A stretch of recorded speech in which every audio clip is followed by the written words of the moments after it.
이 정통성이란 말이 굉장히 중요합니다. 지금 남북한이 왜 싸우죠? 민족사의 정통성이 자칭 조선민주주의 인민공화국에 있느냐, 대한민국에 있느냐를 가지고 싸우는 겁니다. 한반도에서는 정통성이 있는 국가는 하나여야 합니다. 여러 개가 있을 수가 없어요. 한민족을 대표하는 챔피언 국가는 하나여야 합니다. 이게 우리 민족사의 원칙입니다. 그러나 독일 같은 데는 그렇지 않습니다. 독일은 뭐 한때 독일을 쓰면서 나라가 뭐 수십 개로 쪼개져 있었어요. 지금도 독일을 쓰는 나라가 두 개죠. 오스트리아하고 독일 아닙니까? 통일되기 전에는 세 나라야. 서독, 동독, 오스트리아. 그러나 우리나라는 안 돼요. 우리나라는 한민족을 대표하는 국가는 하나여야 합니다. 그럼 그게 북한이냐 남한이냐 이 싸움을 하고 있는 겁니다. 민족사적 정통성. 정통성. 뭐 말할 것도 없죠. 한국이 정통성이 있죠. 한국이 정통성이 있는데 북한이 정통성이 있다고 주장하는 사람들이 있어요. 한국이 정통성이 있다고 주장하는 사람은 왜 그렇죠? 우리가 이 정도의 민주국가를 만들었다. 국민을 행복하게 만들었다. 국민들이 한국인이라는 간판을 가지고 어느 나라 가든지 큰 소리 치면서 또 무엇보다도 자유를 누린다. 복지를 누린다. 법치가 있다. 한마디로 말하면 문명을 건설했다는 겁니다. 문명을 건설한 세력입니다. 그 속에 바로 자유한국당이 있는 거죠.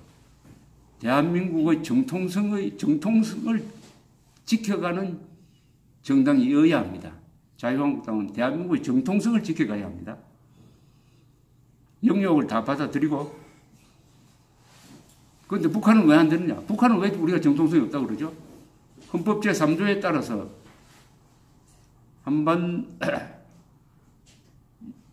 대한민국 영토는 한반도가 그 부속 도서를 한다. 됐으니까 북한이 우리 땅인데 불법 강점하고 있다. 그래서 반국가 단체다. 이렇게 보는 거죠. 그래서 헌법상의 논리고 실제는 왜 그렇죠?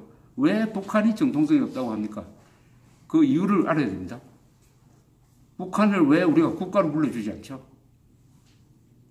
제일 중요한 것은 북한 노동당 정권은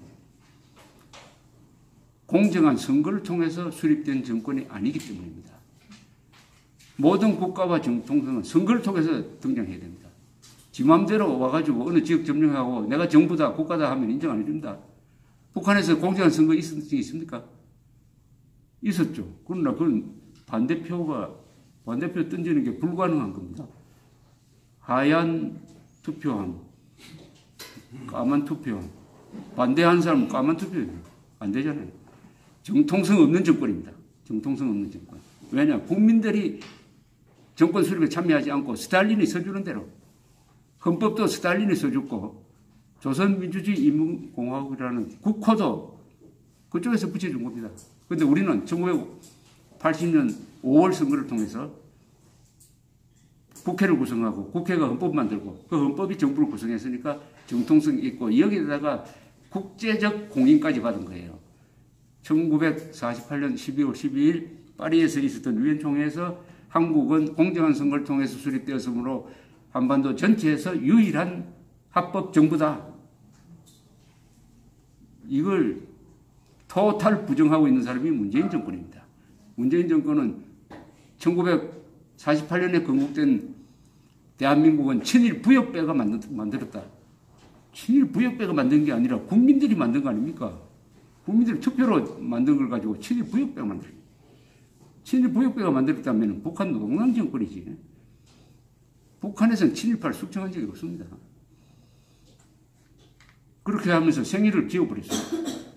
그래놓고 올해는 대한민국 임시정부 수립 100주년을 건국 100주년으로 기리겠다 해놓고 올해 막상 들어와 보니까 건국 100주년 없어졌죠.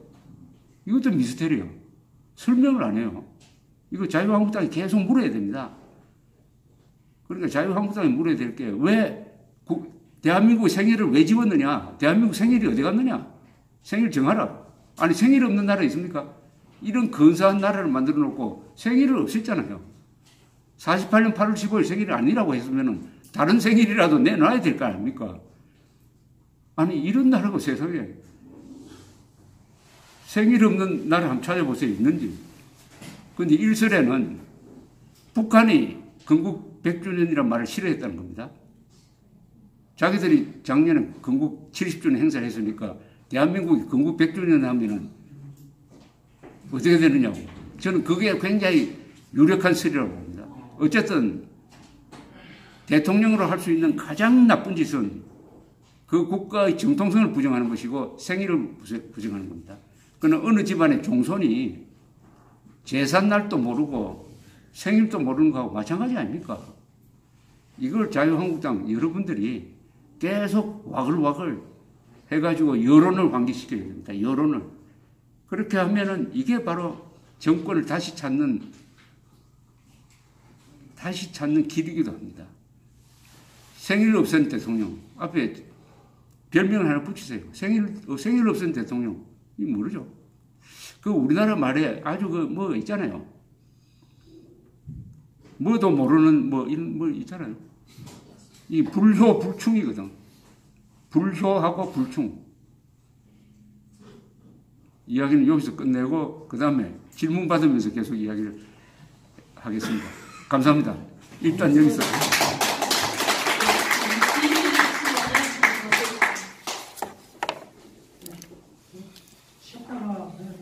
지금 하세요. 질문할까요? 예. 예. 예. 반갑습니다. 저는 김성구라고 합니다. 예. 제가 지금 선생님께서 말씀하신 거에 대해서는 충분히 설명을 잘 들어서 입지를 하고 있습니다만은 그 한 가지 5.18에 대해서 저희들이 알기로는 북한이 했다 안 했다 이걸 떠나서 그리고 남한 안에서 폭동을 일으켰을 때 무기 탈출하고 또 무자비한 총살을 해서 주민들을 살해하고 이런 과정이 너무나 뚜렷하게 나가고 있고 또 제가 생각할 때 저는 이제 버스 운전도 다 했지만 일반인들이 버스 운전을 할 수 있는가 또한 장갑차를 운전할 수 있는가 또 아무나 여기 계신 분들한테 총을 주면 총을 제대로 쏠 수 있는가 이런 것이 상당히 의문스럽다고 생각합니다.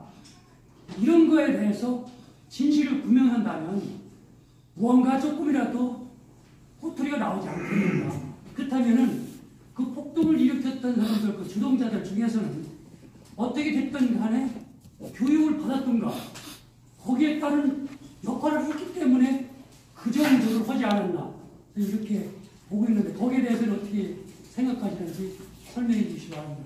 반갑습니다. 군대 갔다 왔잖아요. 네. 우리 다 군대 갔다 왔잖아요. 군대 가면 다 총 쏠 줄 알죠. 군대 갔다 오면 장갑차 모는 사람도 있고 기관총 쏘는 사람도 있고 탱크 모는 사람도 있습니다. 바로 예비군들이 시위에 참여한 거 아닙니까? 예비군들이. 그러니까 간단하게 무장해가지고 막 총 쏘고 아니 기관총으로 쏘았어요. 사실은 기관총도 쏘고 헬리콥터를 향해서도 총 쏘고 그랬습니다. 장갑차 몰고 나오고 탱크 몰고 나온 건 아니지만 충분히 할 수 있었어요.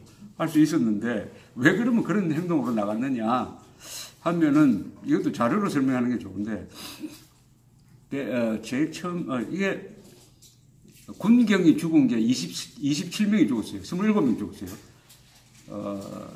경찰관 4명 이 버스 돌진에 깔려가지고 23명이 군인이 죽었습니다.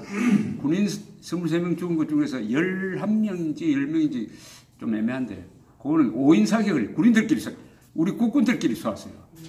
국군들끼리 서로 5인을 해가지고 쏘았어요. 그 다음에 민간인 사망자가 169명, 한 170명 됩니다. 민간인. 한때 2,000명이라고 했는데 그건 사실이 아니고 2,000명. 그러면 이렇게 부검을 했어요. 부검을 하지 않고 거만을 했습니다. 부검은 자르는 건데 그거 아니고 시체 거만을 해서 나온 통계가 있습니다.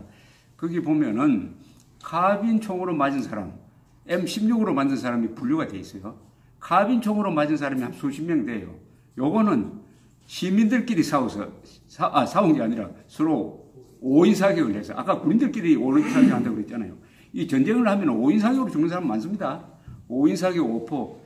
전쟁이라는 것은 혼란 상태이기 때문에 누가 우리인지 아닌지 구별하기 힘들어요. 그래서 수십 명은 광주 시민들끼리 쏘았다. 그 다음에 M16으로 맞은 거는 확실히 이 군대가 쏜 것이다. 이렇게 되고요. 그 다음에 사인 중에서 타박상이지, 타박상. 타박상은 쉽게 말하면 맞아 죽었다는 겁니다.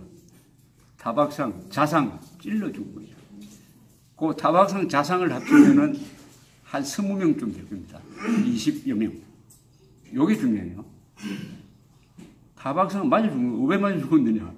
공수부대가 이만한 물풀의 나무로 만든 몽둥이를 갖고 다녀요.